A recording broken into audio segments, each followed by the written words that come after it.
Hello दोस्तों, कैसे हैं आप सभी। आज हम अर्थमेटिक रीजनिंग के क्वेश्चंस करेंगे जो आपके टीसीएस के द्वारा पूछे हुए हैं। ये आपके आने वाले एग्ज़ाम सीजीएल सीपीओ स्टेनोग्राफर के लिए इम्पोर्टेंट हैं। स्टेनोग्राफर में आपका 2 से 3 क्वेश्चंस पूछे जाते हैं, सीपीओ में भी आपका 2 से 3 क्वेश्चन पूछे जाते हैं और आपका सीजीएल में भी इसका एक क्वेश्चन पूछा जाता है। इससे पहले भी मैं आपको अर्थमेटिक रीजनिंग में काफ़ी सारे वीडियोज़ दे चुका हूँ जिसमें मैंने आपको लेटेस्ट टीसीएस के द्वारा पूछे हुए क्वेश्चंस कराए हैं।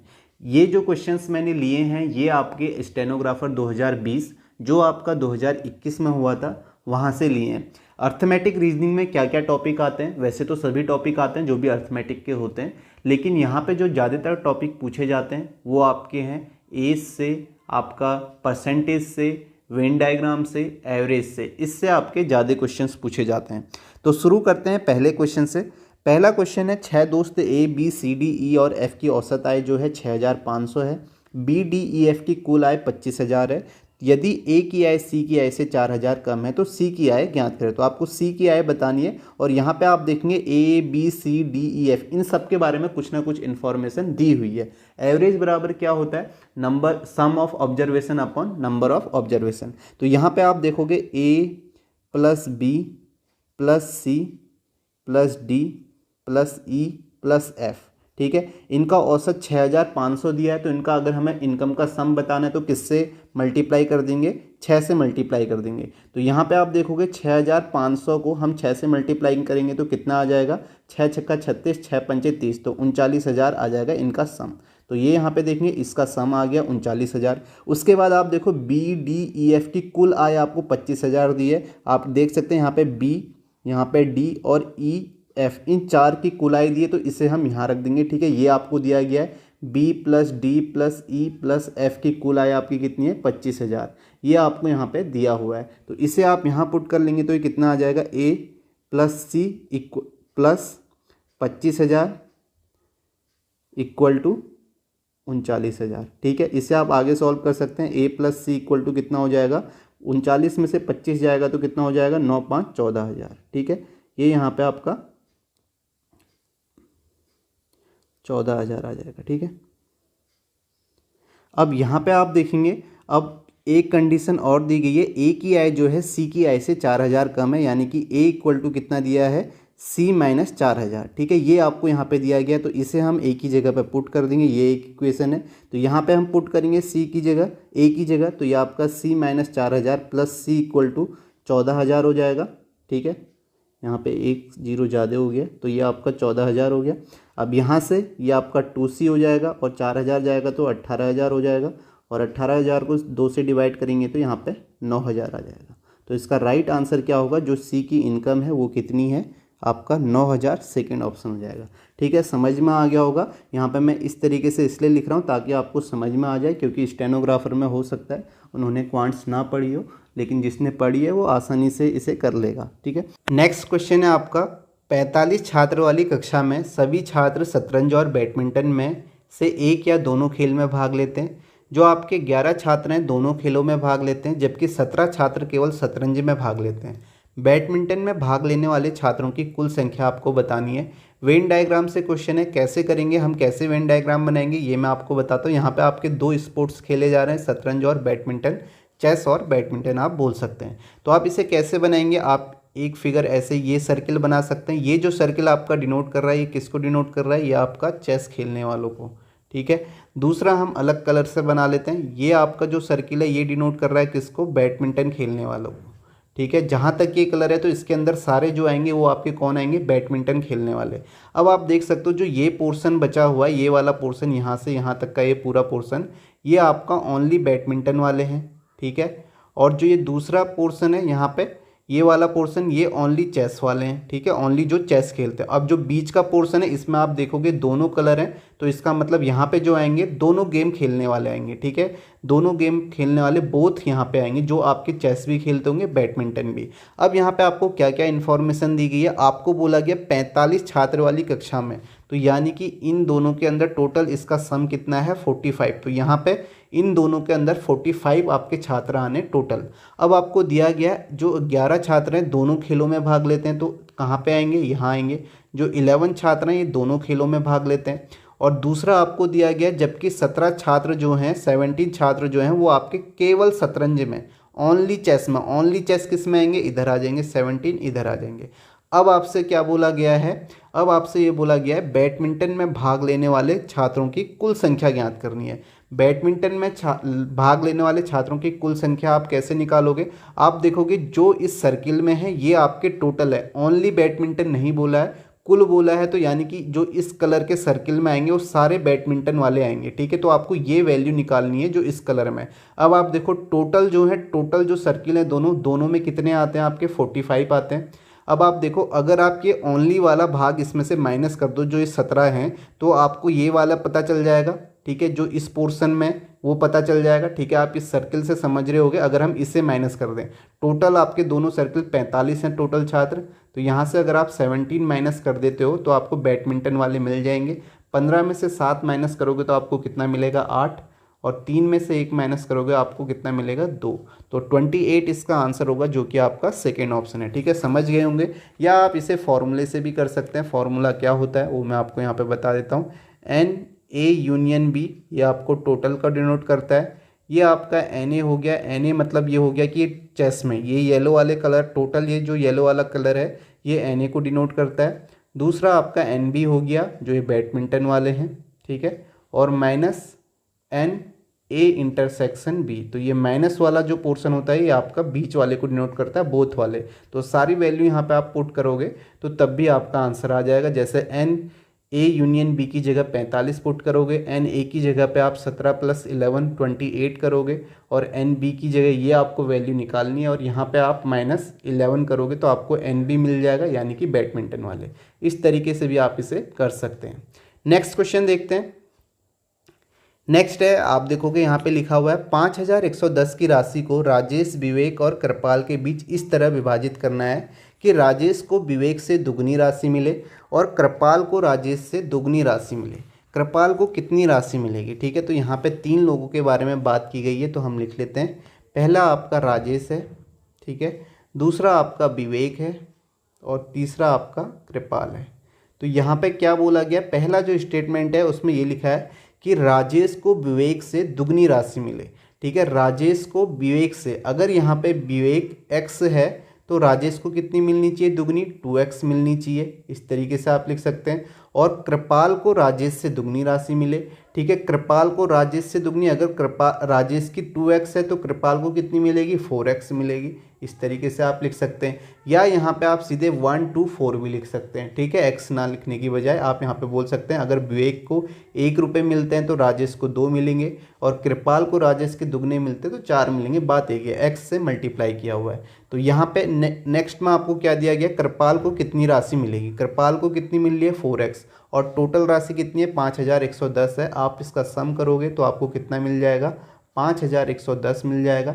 यहाँ से आप देखोगे 4 2 6 और 7x हो जाएगा। 7x की वैल्यू 5110, x की वैल्यू कितनी हो जाएगी, यहाँ से आप देखोगे कितना 7 7 49, 7 21, 730, और आपको निकालनी है किसकी वैल्यू, 4x की, क्योंकि आपको बताना है कृपाल को कितनी राशि, कृपाल को 4x राशि मिली है तो 4 से यहाँ मल्टीप्लाई कर दो, 4 से यहाँ, तो आप देखोगे 4 0 0, 4 3 12, 2 1, 7 को 28 और 1 29, 2920 इसका राइट आंसर होगा, जो कि आपका फर्स्ट ऑप्शन होगा। तो आप इसे इस तरीके से कर सकते थे। बाकी आप जैसे आपने देखा कि इनका जो रेशियो है वो रेशियो क्या है, 1 2 4 है, तो आप ये भी बोल सकते कि 4 का मल्टीपल होगा, लेकिन आपको यहाँ 2-3 ऑप्शन 4 के मल्टीपल मिल जाएंगे, उस तरीके से नहीं निकाल पाओगे। लेकिन आपका आसान सा है, इसमें कुछ ऐसा है नहीं, सिंपल आप इसे इस तरीके से कर लोगे।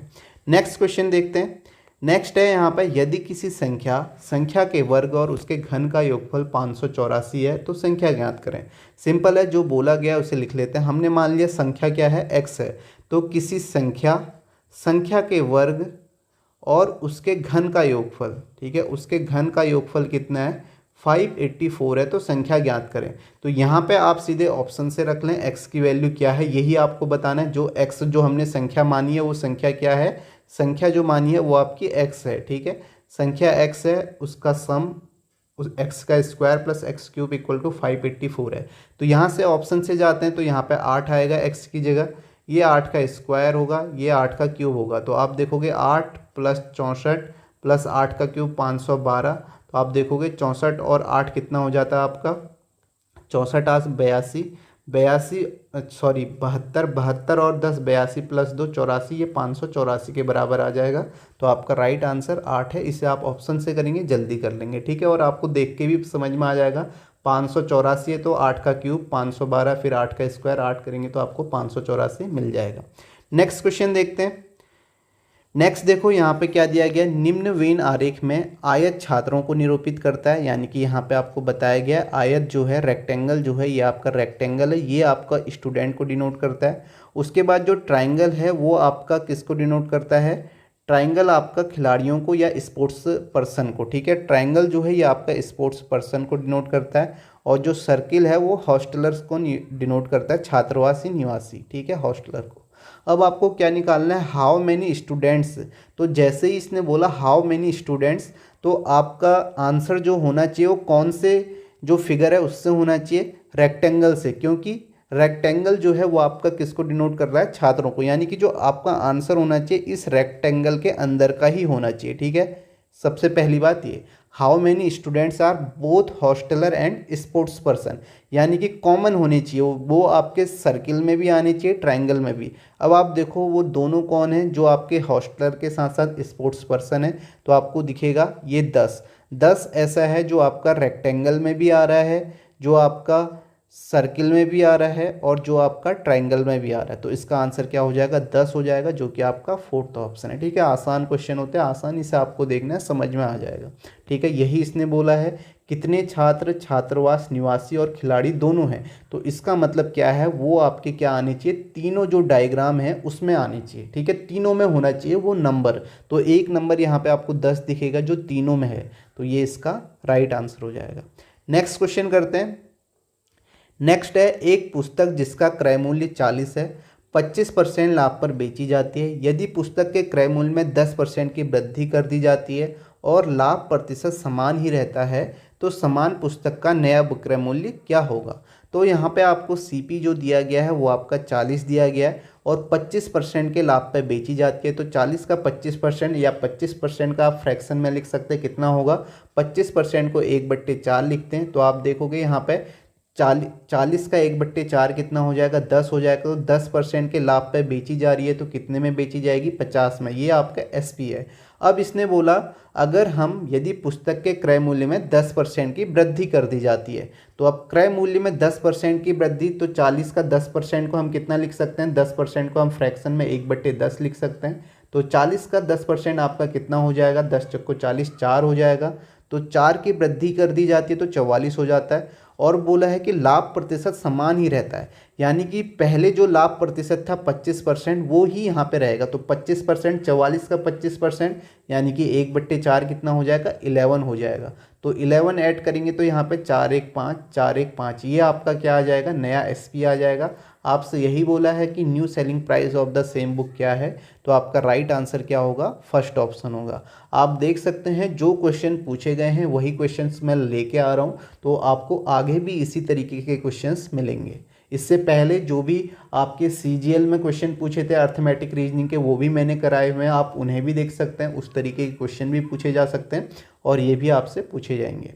नेक्स्ट क्वेश्चन देखते हैं, यहाँ पे क्या लिखा है, the sum of the scores obtain by Ram and his 2 friends in an exam is 60% of the sum of the maximum marks for the exam for all 3 of them. If the ratio of their obtain marks 4:5:6, how many of them score more than 70% marks in the exam. अब आपको यहाँ पे क्या बोला गया है, राम और जो उसके 2 फ्रेंड हैं उन्होंने जो मार्क्स ऑब्टेन किए हैं वो आपके टोटल मार्क्स का 60% किए हैं, ठीक है, तीनों का, जो आपके मैक्सिमम मार्क्स हैं। तो आप मान लो कि जो मैक्सिमम मार्क्स हैं वो 100 हैं, तो तीनों के मैक्सिमम मार्क्स कितने हो जाएंगे, 100 + 100 + 100 300 हो जाएंगे। तो यहाँ पे 300 जो है ये आपके मैक्सिमम मार्क्स हो गए, और जो इन तीनों ने ऑब्टेन किए हैं इसका कितना परसेंट किए हैं, 60%। तो इसका 60% आप निकालोगे तो आपका कितना आ जाएगा, 100 × 300 6 × 18 180 जो आ जाएगा, ये आपके इनके मार्क्स हैं तीनों ने जो ऑब्टेन किए हैं। अब एक यहाँ से आपको पता चल गया तीनों ने कितने मार्क्स ऑब्टेन किए हैं, टोटल 180। दूसरा केस इन्होंने दिया गया है, जो इन्होंने मार्क्स ऑब्टेन किए हैं वो किस रेशियो में किए हैं, 4:5:6 में। तो आप यहाँ पे देख सकते हो, ये आपका फर्स्ट वाला पर्सन हो गया, फर्स्ट है, ये आपका सेकेंड है, ये आपका थर्ड है, ठीक है, राम, और उसके 2 फ्रेंड है। तो इन्होंने किस रेशियो में किए हैं, 4:5:6। तो आप इसे x से मल्टीप्लाई कर दो, 4x इनके मार्क्स हो गए, 4x plus 5x plus 6x, ठीक है, ये इन तीनों के मार्क्स हो गए। तो ये इनका तीनों का सम कितना आ जाएगा, 6 4 10 5 15, 15x आ जाएगा तीनों के मार्क्स का सम। जबकि अभी हमने यहाँ से निकाला है एक कंडीशन से 180 है, तो 15x की वैल्यू आपको 180 दी गई है, तो x की वैल्यू कितनी हो जाएगी, 15 एकम 15, 15 दूनी 30, 12 हो जाएगी। तो 12 आप यहाँ रखोगे, ठीक है, ये इनके मार्क्स थे जो इन्होंने ऑब्टेन किए थे, तो यहाँ पे आप 12 रखोगे, तो ये 12 चक्को 48, 12 पंचे 60, बरछक 72। तो आपसे यही पूछा गया है किसने 70% से ज़्यादा हैं। तो जो आपके एक के मैक्सिमम मार्क्स थे वो कितने थे, 100। तो 100 का 70% कितने लोगों ने यहाँ पे मार्क्स ऑब्टेन किए हैं, तो आपको एक ही दिखेगा 70% से ज़्यादा, इसने 72। तो आपका राइट आंसर क्या हो जाएगा, 1, जो कि आपका थर्ड ऑप्शन है। नेक्स्ट क्वेश्चन है, जब पेट्रोल की कीमत में 25% की वृद्धि हुई तो योगेश ने अपनी यात्रा कम कर दी ताकि वह पेट्रोल पर मासिक व्यय पहले जितना ही करता रहे।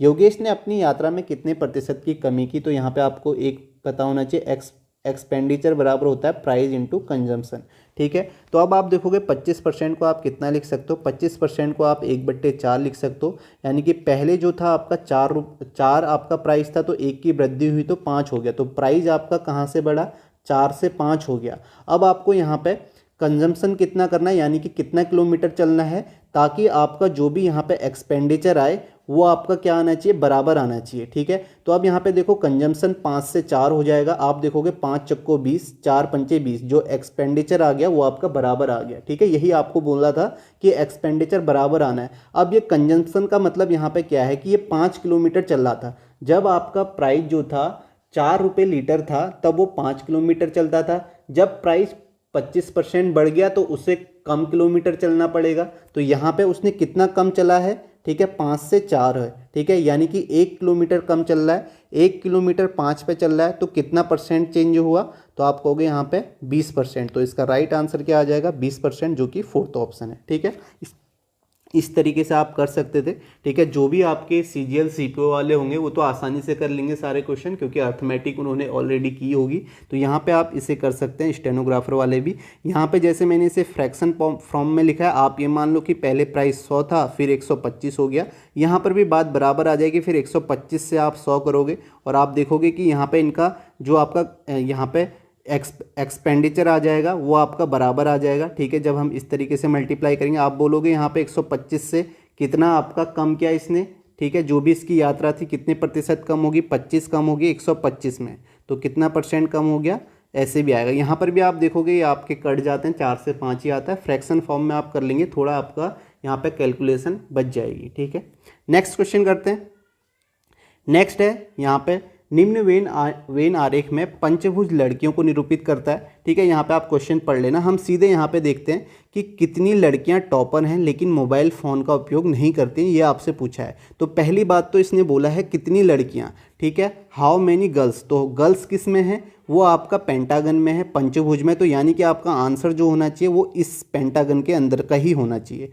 तो यहाँ पर ये बोला है कितनी लड़कियाँ हैं जो आपके टॉपर हैं। तो टॉपर आपका कौन सा डिनोट कर रहा है, व्रत। तो ये जो सर्किल है, ये व्रत जो है ये आपका टॉपर को डिनोट कर रहा है, यानी कि ये आपके सर्किल में भी होने चाहिए, ठीक है। पेंटागन में तो होने ही चाहिए, उसके बाद सर्किल में भी होने चाहिए। और आगे क्या बोला है, जो आपका मोबाइल फ़ोन यूज नहीं करते हैं। तो इसमें जो आपका जो स्क्वायर है ये आपका किसको डिनोट कर रहा है, स्क्वायर मोबाइल फ़ोन उपयोगकर्ताओं को डिनोट कर रहा है। तो इसका मतलब स्क्वायर में नहीं होने चाहिए। तो आपके ऐसा नंबर कौन सा है जो आपका सर्किल और पेंटागन दोनों में है लेकिन आपका स्क्वायर में नहीं है। तो आपको यहाँ पे 27 नज़र आ रहा होगा, तो 27 इसका राइट आंसर हो जाएगा। जो ऐसे कितने लोग लड़कियाँ हैं जो आपका मोबाइल फ़ोन यूज नहीं करती हैं और टॉपर भी हैं, वो आपकी 27 हैं। तो इसका राइट आंसर आपका क्या होगा, 27 होगा। नेक्स्ट क्वेश्चन देखते हैं। नेक्स्ट देखो, किसी कार्यालय में कुल 95 कर्मचारी हैं। प्रत्येक कर्मचारी वार्षिक उत्सव के दौरान 3 गतिविधि जैसे संगीत, नृत्य और स्किट में किसी एक या अधिक गतिविधि में भाग लेता है। केवल संगीत में भाग लेने वाले कर्मचारियों की संख्या 20 है, जबकि 14 कर्मचारी केवल स्किट में भाग लेते हैं और 17 कर्मचारी केवल नृत्य में भाग लेते हैं। कुल 8 कर्मचारी केवल संगीत और स्किट दोनों में भाग लेते हैं। 12 कर्मचारी जो हैं सभी 3 गतिविधियों में भाग लेते हैं और 15 केवल नृत्य और स्किट दोनों में भाग लेते हैं। तो आपको यहाँ पे बताना है कि स्किट में भाग लेने वाले कर्मचारियों की कुल संख्या। तो ये भी आपका वेन डायग्राम में कैसे हम इसे बनाएंगे, ठीक है, मैं यहाँ पे बना देता हूँ। ठीक है, यहाँ पे आपके 3 कलर में हम इसे बनाएंगे। पहला तो यहाँ पे आप देखो टोटल कितने एम्प्लॉई हैं, 95। तो अभी हमने इससे पहले जब 2 स्पोर्ट्स वाले थे तो तब हमने वेन डायग्राम बनाया था। अभी 3 का कैसे बनेगा ये हम देखते हैं। ठीक है,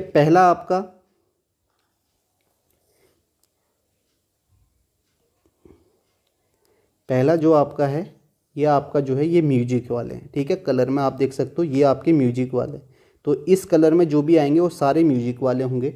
दूसरा जो है आपका डांस वाले, तो ये आपके डांस वाले आ जाए। ठीक है, ये आपके डांस वाले हैं। इस कलर में जो आएंगे सारे डांस वाले आएंगे। और तीसरा जो है वो आपका स्किट वाले। ठीक है, ये आपका स्किट। अब यहाँ पे टोटल 95 है, यानी कि इन तीनों सर्किल में कितने लोग हैं, टोटल 95 लोग हैं। ठीक है, ये आपको समझना है, ये तीनों सर्किल में जो है 95 है।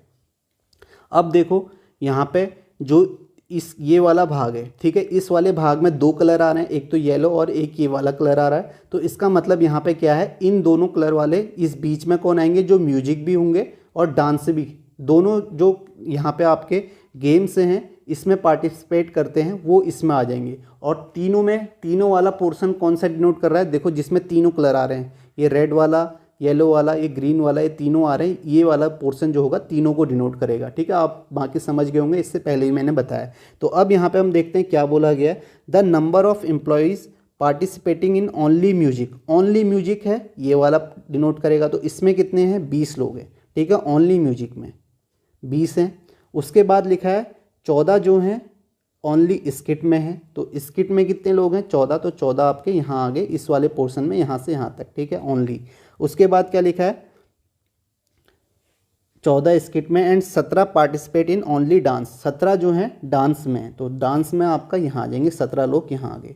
उसके बाद आगे क्या बोला है, a total of 8 employees participate in both music and skit. Both music और स्किट को कौन सा दिखा रहा है, ये वाला पोर्शन दिखा रहा है। तो यहाँ पे आपके कितने लोग हैं, यहाँ पे आपके हैं 8 लोग। तो 8 एम्प्लॉय यहाँ पे आ गए। उसके बाद आप देखेंगे आगे क्या लिखा है, 12 एम्प्लॉय पार्टिसिपेट इन 3 एक्टिविटीज़, यानी कि ऑल 3। तो कॉमन कौन सा है पार्ट है, कॉमन पार्ट आपका ये बीच वाला है। तो यहाँ पे आपके कितने आ गए, 12 आ गए। ठीक है, 12 यहाँ पे आ गए। आगे क्या लिखा है, 15 एम्प्लॉय जो हैं आपका डांस और स्किट में भाग लेते हैं। तो डांस और स्किट आपका ये है, तो 15 एम्प्लॉय आपके यहाँ आ जाएंगे डांस और स्किट में। ठीक है, 15 एम्प्लॉय यहाँ आ गए। आगे क्या लिखा हुआ है, 9 एम्प्लॉय जो हैं म्यूजिक और डांस में हैं। ठीक है, म्यूजिक एंड डांस ओनली। ठीक है, आपका क्या लिखा है, whereas 9 employ participate in both music and dance. तो आपके कितने हैं यहाँ पे, 9 एम्प्लॉय हैं। तो 9 एम्प्लॉय आपके यहाँ आ जाएंगे। ठीक है, अब आपसे क्या पूछा है, find the total number of employ participate in skit. Skit में टोटल नंबर आपको बताने, तो स्किट में आपको टोटल नंबर बताने। तो स्किट आपका रेड में, यानी कि इस सर्किल के अंदर जितने होंगे वो टोटल आपके स्किट में पार्ट ले रहे हैं। तो इन्हें आप ऐड कर लोगे, सिंपल सा। तो ऐड करोगे तो यहाँ पे आपका कितना आ जाएगा, 12, 15, 8 और 14। इन्हें आपको ऐड करना है, टोटल स्किट में बोला है। तो 12, 8, 20 हो गया, और 15 और 14 आपका कितना हो गया, 29। तो आपका कितना हो जाएगा, 49। तो यहाँ पे इसका टोटल आपका सम आ जाएगा 49 आ जाएगा, जो कि आपका आंसर है 4th ऑप्शन। ठीक है, समझ में आ गया, आसान क्वेश्चन है, इस तरीके से आपको करना है। बस यहाँ पे जो इन्फॉर्मेशन दी है उसे आपको समझना है कहाँ पे लिखा है। अब आपसे टोटल स्किट में पूछा तो आपने ये वाला ऐड कर दिया। अगर आपसे टोटल डांस में पूछा होता तो आप ये ऐड कर देते। अगर आपसे ओनली पूछा होता, ओनली डांस में कितना है, तो ये वाला भाग जो होता है ये ओनली को डिनोट करता है। ठीक है, अगर बोथ में पूछा होता म्यूजिक और डांस में, तो ये वाला पार्ट आपका आ जाता। ठीक है, समझ में आ गए, इस तरीके से आप इसे कर सकते हैं। नेक्स्ट क्वेश्चन करते हैं। नेक्स्ट है, जब संख्या x में उसके घन की दोगुनी संख्या जोड़ी जाती है तो संख्या 1467 प्राप्त होती है। x का मान ज्ञात करें। तो आपसे क्या मान लिया आपने, जब संख्या x में, संख्या x है, जब संख्या x में उसके घन की दुगनी संख्या जोड़ी जाती है, तो उसके घन की दुगनी यानी कि 2x³ आपका जोड़ा जाता है तो आपको कितना मिल जाता है, 1467 मिल जाता है। अब आपसे बोला है x का मान ज्ञात करें, तो x का मान कैसे ज्ञात करोगे, आप ऑप्शन लेके आप सीधे सीधे कर सकते हो। आप देखोगे अगर आप x की जगह 6 रखते हो तो ये आपका 6 आएगा, प्लस 6 का क्यूब 216, 216 का डबल भी करोगे तो 1467 नहीं आएगा, ठीक है। तो 6 वैल्यू होगी नहीं। उसके बाद आप देख सकते हो 9 रख सकते हो, यहाँ पे 9 आएगा, फिर 2, 9 का क्यूब कितना होता है, 9 का क्यूब 729 होता है, और 729 इक्वल टू आप इसे सॉल्व करोगे तो आप देखोगे 7 दूनी 14, 1458 हो जाएगा। 1458 में आपको कितना जोड़ना है, आपका 9। तो आप देख सकते हो यहाँ से 1467 आ गया, तो इसका राइट आंसर आपका क्या है, सेकेंड ऑप्शन, ठीक है। तो सेकेंड ऑप्शन इसका राइट आंसर हो जाएगा 9। नेक्स्ट क्वेश्चन है, यहाँ पे क्या लिखा गया है, अन्विता की मोबाइल कंपनी कॉल के प्रथम 5 मिनट हेतु 2 रुपये और प्रथम 5 मिनट के बाद 35 पैसे प्रति मिनट शुल्क लेती है। यदि अन्विता से अपने दोस्त को कॉल करने के लिए कुल 9 रुपये का शुल्क लिया गया तो कॉल की अवधि मिनट में ज्ञात करें। तो आपको ये बताना है कि टोटल कितने मिनट जो है आपके अन्विता ने बात की गई है, उससे कितने रुपए लिए जाते हैं, 9 रुपये लिए जाते हैं। तो पहले जो 5 मिनट होते हैं उसके कितने रुपए लिए जाते हैं, 2 रुपये। अब मान लो उसने 9 रुपये आपको दिए हैं, ठीक है, मान लो क्या 9 ही रुपये उसने दिए हैं, इसमें से जो 2 रुपये हैं वो आपके शुरुआत में अगर बात करेगी 2 रुपये कट जाएंगे किसके, 5 मिनट बात करने के। तो यहाँ पे 5 मिनट उसने बात करी 2 रुपये में, तो अब कितने रुपए बचे हैं, 2 माइनस हो गया तो 7 रुपये बचे हैं, और 5 मिनट उसने बात कर ली है। अब आपको बताना है इस 7 रुपये में वह कितने मिनट बात करेगी, और आपसे ये भी बोला है 5 मिनट के बाद कितने पैसे प्रति मिनट लिया जाता है, 35 पैसे, यानी कि 1 मिनट का 35 पैसे लिया जाता है। या आप ये बोल सकते हैं 35 पैसे में 1 मिनट बात करती है। तो पैसे में बात है तो 7 रुपये, इसे कन्वर्ट कर लेते हैं किस में, पैसे में। तो आपके टोटल कितने पैसे हो गए, 700 पैसे हो गए। और 35 पैसे प्रति 1 मिनट का लिया जाता है, तो 700 पैसे में कितने मिनट बात करेगी, 35 से डिवाइड कर देंगे तो आप देखोगे 35 दूनी 70, तो यहाँ पे 20 मिनट आ जाएगा। तो टोटल कितने मिनट बात की गई है, 5 ये थे, 20 ये थे, तो आपके कितने हो जाएंगे, 20 5 25, तो 25 मिनट उसने बात की है, जो कि इसका ऑप्शन हो जाएगा 4th राइट, ठीक है। नेक्स्ट क्वेश्चन है, यहाँ पे दिया गया कार्तिक और उसके माता पिता की आयु का योगफल 122 वर्ष है। कार्तिक की आयु उसकी माँ की आयु से आधी है, उसकी माँ उसके पिता से 7 वर्ष से छोटी है। कार्तिक की वर्तमान आयु ज्ञात करें। तो यहाँ पे आपको कार्तिक, उसकी मदर और उसके फादर, ठीक है, KMF से, इन तीनों का जो सम दिया गया है वो आपका 122 वर्ष से दिया गया है। उसके बाद बोला है कार्तिक की आयु जो है उसकी माँ की आयु से आधी है, तो उसकी माँ की आयु यहाँ पे आप 2x मान लो, तो कार्तिक की कितनी हो जाएगी, इसकी आधी x हो जाएगी, ठीक है। 2x इसलिए माना, आप x भी मान सकते हो, लेकिन फिर आपको x/2 लिखना पड़ेगा, उससे थोड़ा आपका कैलकुलेशन बढ़ जाएगी, ठीक है। तो यहाँ पे 2x आपने मान लिया, उसकी माँ की एज थी, उसकी हाफ जो होगी वो आपकी x कार्तिक की होगी। उसके बाद लिखा है उसकी माँ उसके पिता से 7 वर्ष से छोटी है, तो यानी कि उसके पिता की एज कितनी हो जाएगी, 2x + 7 हो जाएगी, ठीक है। आप देख सकते हैं 7 वर्ष से छोटी है, 2x + 7 में से 7 माइनस करोगे 2x आ जाएगा। अब इन तीनों का सम कितना हो जाएगा, ये आपका 122 दिया हुआ है, तो यहाँ से आप देखोगे 5x + 7 हो जाएगा, और यहाँ माइनस होगा 7, तो आपका 115 हो जाएगा। और x की वैल्यू यहाँ से 5 दूनी 10, 5 3 15, 23 आ जाएगा। आपसे क्या बोला गया, कार्तिक की वर्तमान आयु, तो कार्तिक की वर्तमान आयु x है, तो x की वैल्यू 23, तो आपका आंसर फर्स्ट ऑप्शन 23 हो जाएगा। नेक्स्ट क्वेश्चन है आपका यहाँ पे, किसी कक्षा में 80% छात्र परीक्षा में उत्तीर्ण हुए। इन सफल अभ्यर्थियों में से 27% छात्र प्रथम श्रेणी में उत्तीर्ण हुए और 43% छात्र जो हैं द्वितीय श्रेणी में। परीक्षा में कुल 90 छात्र अनुत्तीर्ण हुए। कक्षा के कितने छात्र तृतीय श्रेणी में उत्तीर्ण हुए। तो आपको बताना है कितने आपके 3rd डिवीज़न पास हुए हैं। तो यहाँ पे आपको दिया गया है 80% छात्र उत्तीर्ण हुए, तो इसका मतलब फेल कितने हुए हैं, 100% में से 80 आपके उत्तीर्ण हुए हैं, तो अनुत्तीर्ण कितने हुए, 20%। और अनुत्तीर्ण यहाँ पे कितनी संख्या दी गई है, 90, तो यानी कि आपकी 20% की वैल्यू कितनी दी गई है, 90 दी गई है। तो यहाँ पे आपको 80% की वैल्यू निकल जाएगी, तो 20% की वैल्यू 90, तो 1% की वैल्यू 90/20, 80 की वैल्यू कितनी हो जाएगी, 80 से मल्टीप्लाई कर दोगे यहाँ पे, तो 20 चक्को 80, 9 चक्को 36। तो टोटल आपके जो पास बच्चे हुए हैं, जो आपके पास हुए हैं टोटल, वो आपके कितने हैं, वो आपके 360 बच्चे हैं। तो 360 में से 27% तो आपके प्रथम श्रेणी में पास हुए हैं, ठीक है। और द्वितीय श्रेणी में आपके कितने पास हुए हैं, 43%। तो प्रथम और द्वितीय मिला के कितने परसेंट पास हो गए, 7 3 10 की 0, हासिल 1 4 2 6 1 7, तो 70 बच्चे जो पास हुए हैं 70% बच्चे जो पास हुए हैं फर्स्ट और सेकेंड में पास हुए हैं, तो तृतीय में कितने पास हुए होंगे, 30% पास हुए होंगे। तो आप यहाँ 360 का कितना निकाल दोगे, 30%, जिनकी डिवीजन थर्ड आई होगी। तो यहाँ से इसे सॉल्व करोगे तो 36 यहाँ आपका कितना हो जाएगा, 108, जो कि आपका सेकेंड ऑप्शन है। या आप इसे ऐसे भी निकाल सकते हो, 360 आया, पहले 360 का आप 27% निकालोगे, उसे माइनस करोगे, उतने बच्चे आपके फर्स्ट डिवीजन वाले निकल जाएंगे। फिर जो भी आएगा उसका 43% निकालोगे, उतने बच्चे आपके सेकेंड डिवीजन वाले निकल जाएंगे, जो बाकी बचेंगे वो आपके तृतीय श्रेणी में होंगे। नेक्स्ट क्वेश्चन करते हैं। नेक्स्ट है, यहाँ पे आप पढ़ सकते हैं क्या लिखा है, हम यहाँ देखते हैं। Which section stand for illiterate villager who are farmers. ठीक है, कौन सा खंड उन अशिक्षित ग्रामीणों को दर्शाता है जो किसान हैं। तो आप देखो, आपके अशिक्षित होने चाहिए। जो यहाँ पे ये डिनोट कर रहा है, जो आपका रेक्टेंगल है, ये क्या डिनोट कर रहा है, ये शिक्षित लोगों को डिनोट कर रहा है। तो आपको अशिक्षित चाहिए, इसका मतलब जो आपका आंसर होना चाहिए वो इस रेक्टेंगल से बाहर होना चाहिए। और आपको ग्रामीण चाहिए तो आपका इस सर्किल में भी होना चाहिए, और फार्मर भी हैं तो आपका यहाँ भी होना चाहिए, ट्रायंगल में भी। अब ऐसा कौन सा आपका अल्फ़ाबेट है जो आपका इस सर्किल और ट्रायंगल दोनों में है, तो यो आपको डी दिखेगा। तो इसका राइट आंसर आपका क्या आ जाएगा, डी ऑप्शन आ जाएगा। ठीक है, समझ में आ गया कैसा करना है। ठीक है, कैसे करना है यही लिखा हुआ है, कौन सा खंड उन अशिक्षित ग्रामीणों को दर्शाता है जो किसान है। तो डी ऐसे हैं जो अशिक्षित तो हैं और उसके साथ ग्रामीण भी हैं और किसान भी हैं। नेक्स्ट क्वेश्चन देखते हैं। नेक्स्ट है, 200 लोगों वाली एक फैंसी ड्रेस पार्टी में 30% मेहमानों ने जानवरों के रूप में कपड़े पहने हैं, और शेष मेहमानों में से आपका 40% ने पक्षियों के रूप में कपड़े पहने। शेष मेहमानों में से 50% ने जोकरों की तरह कपड़े पहने। शेष मेहमानों ने पौधों के रूप में कपड़े पहने। कितने मेहमानों ने पौधों के रूप में कपड़े पहने, ये आपको बताना है।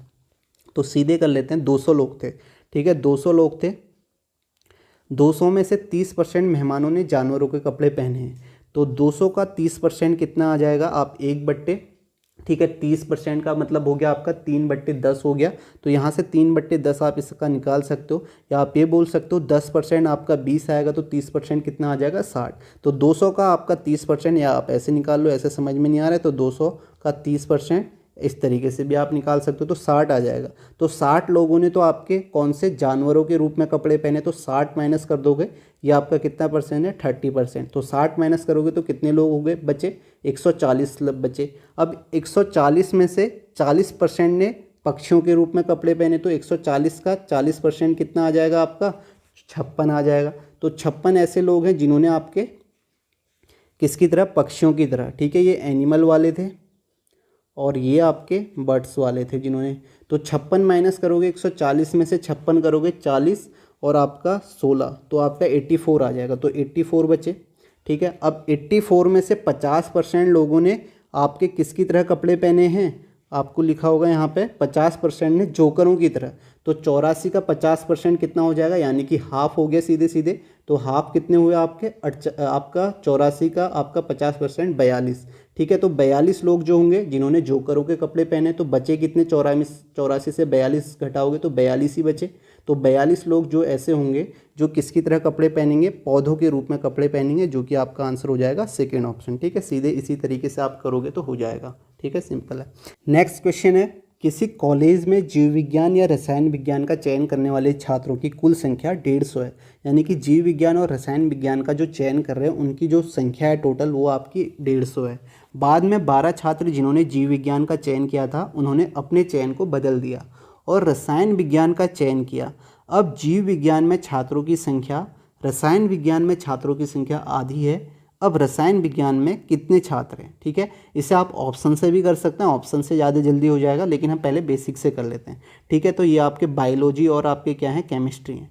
तो यहाँ पे आप मान लो ये आपके बायोलॉजी हैं, ये आपके केमिस्ट्री हैं।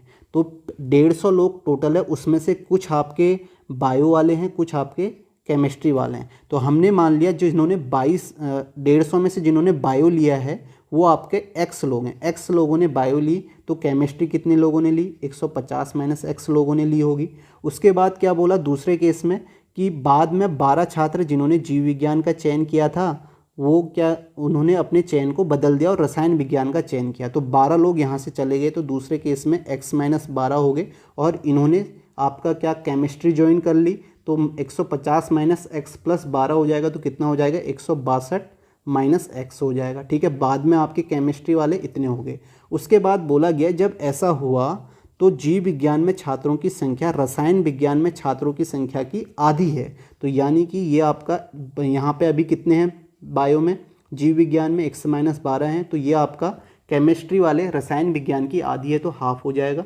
इसे आप सॉल्व करेंगे तो आपका 2x minus 24 equal to 162 minus x हो जाएगा। यहाँ से आप सॉल्व करेंगे तो आपका 3x इक्वल टू 4 2 6 16 2 18 186 और x की वैल्यू 3 6 18 3 दूनी 6 162 आ गई।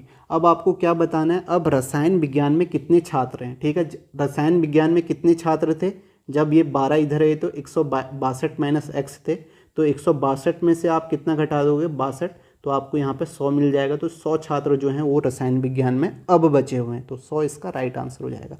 अब अगर आप ऑप्शन से करते इसे ज़्यादा जल्दी कर लेते। ठीक है, मैं आपको यहाँ पे बताऊँगा कैसे।